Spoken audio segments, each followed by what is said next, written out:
determine price.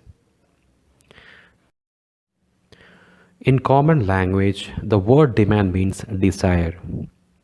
But in economics, the term demand has a special meaning.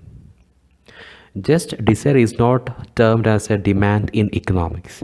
Suppose if a student desires to have a sports bike, in economics it cannot be considered as demand. If it is to be considered as a demand in economics, the desire for the motorbike should be backed by a willingness and ability to purchase. Willingness to purchase is a behavioral intention of the individual.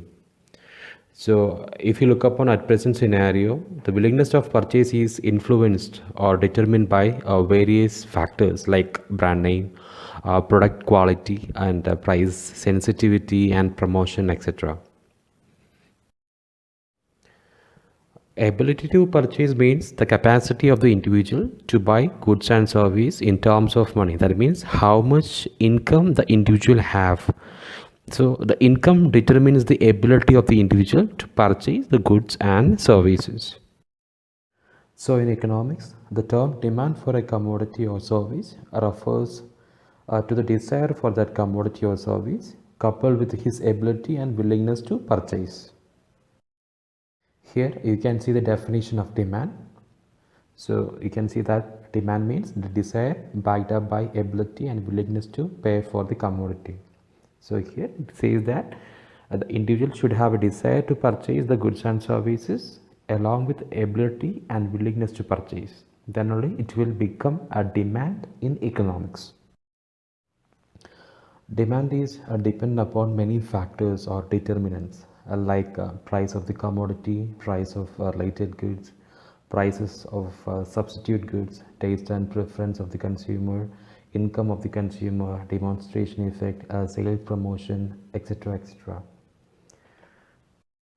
Price of the commodity is one of the important determinant of demand because if the prices of the commodity increases, people will reduce the consumption or stop the consumption. That means the demand for that particular commodity will reduce. At the same time, if the prices reduces, people may purchase more of that good. So it may increases more demand for that particular goods and services. So price of the commodity is one of the important determinant of demand. Income of the consumer also will influence the demand. If income decreases, individual will reduce consumption and vice versa. So income of the consumer is one of the important or main determinant of demand.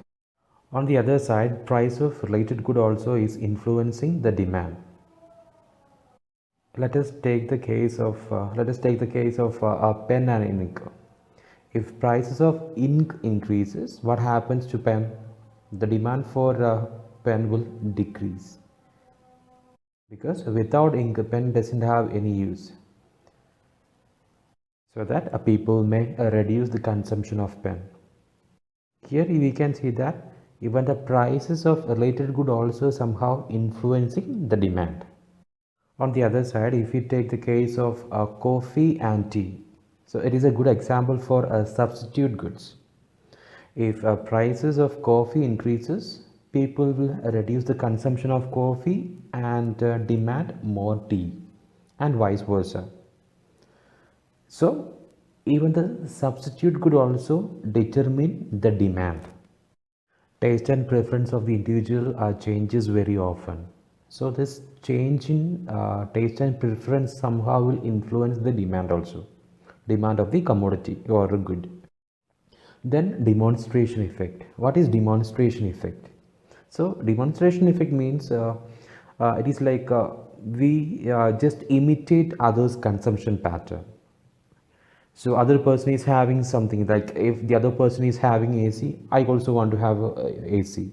The other person is having a sports bike, I also want to have a sports bike. So even this tendency also will somehow influence the demand. Advertisement, offers, gift, such a kind of sales promotion also will influence demand.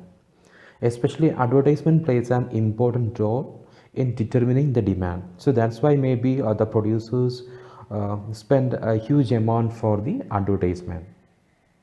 So these are the main determinants of demand. There are many more are there, but these are the important ones. Thank you for listening Short Economics. If you're having any doubts regarding this particular topic, you can comment it. Thank you for listening.